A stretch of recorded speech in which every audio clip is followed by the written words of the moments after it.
I picked up some Peloton indoor cycling shoes, and here's some initial thoughts.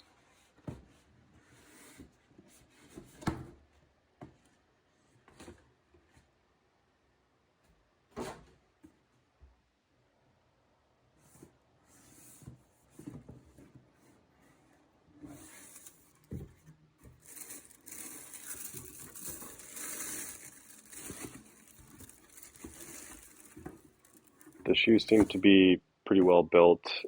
I remember reading somewhere that they're just rebranded Shimano's, so they're very sturdy as far as indoor cycling shoes are concerned, and so far I've liked them quite a bit.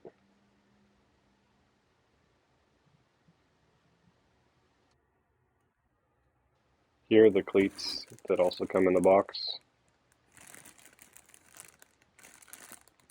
along with the Allen wrench and the screws that'll hold them in place.